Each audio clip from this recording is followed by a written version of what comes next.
Hi guys, I would like to talk about government subsidies. Ruto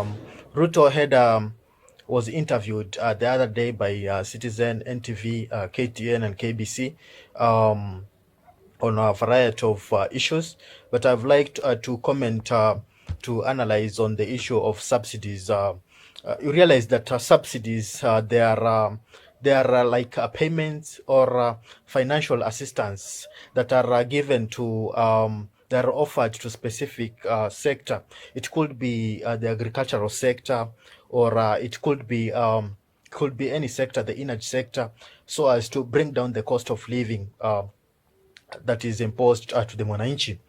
But you realize that our country, Kenya, has been surviving on subsidies, particularly on very very important commodities like unga, flour, like energy, fuel.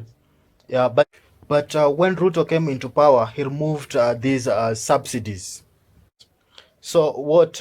Let us just try to see what his views were when he was interviewed by our media in the country. 9.5, at least by November last year. When you come into office, the first thing you do is to remove subsidy on the likes of unga. Now, the big question is, as you run the program on subsidizing the cost of production, is government saying it was unable to also run the program on subsidizing unga so much that you remove the pinch on Kenyans who are feeling the pain as they go to the supermarkets to buy unga? John, do you know how much those subsidies were costing us? It was costing us 16 billion shillings every year to subsidize fuel.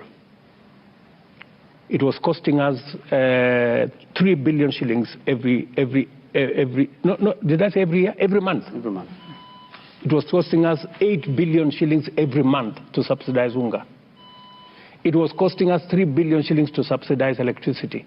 A total of 26 billion shillings every month. The decision to subsidize unga, fuel, and electricity was not an economic decision. It was a political decision. It was meant to placate Kenyans to vote in a certain way. Unfortunately, Kenyans did not buy it because they did not feel it. They looked for this unga of 100 shillings, they did not find.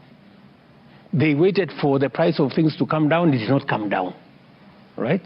Because it was a political decision.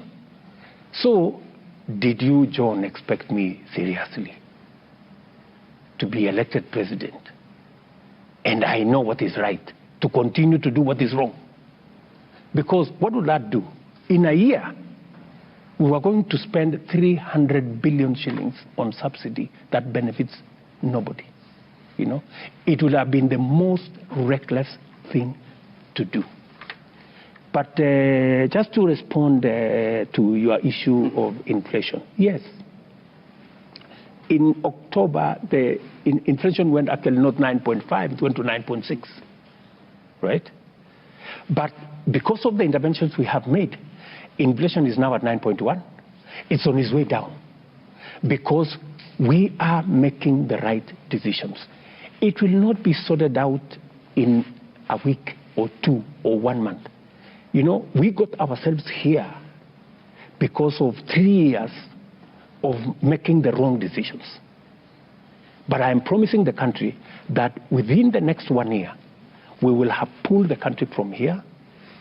We will have set ourselves on the trajectory of making sure that we never again buy unga at 240.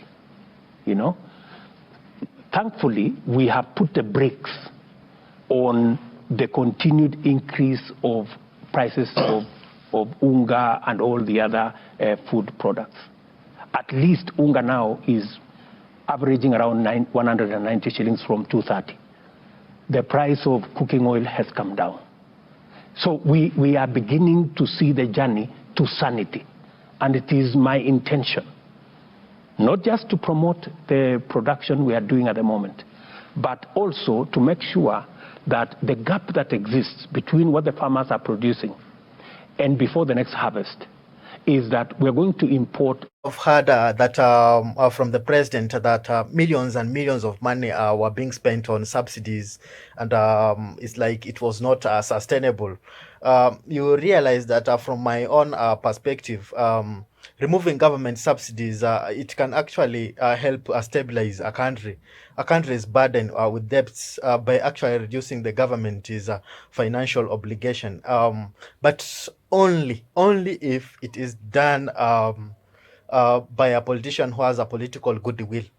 But also on the other hand, it also has the negative effect in a country. For instance, removing subsidies, it can actually bring inflation. Like if the price of flour used to cost it used to be around 100 bob, and now it has gone to 200 shillings. You realize that it is like it has degraded the value of money of the Kenyan shilling. Those are some of the things, or the emerging issues on the issues of on the issue of subsidies. And Let us hear from the president again on the issue of hustler fund.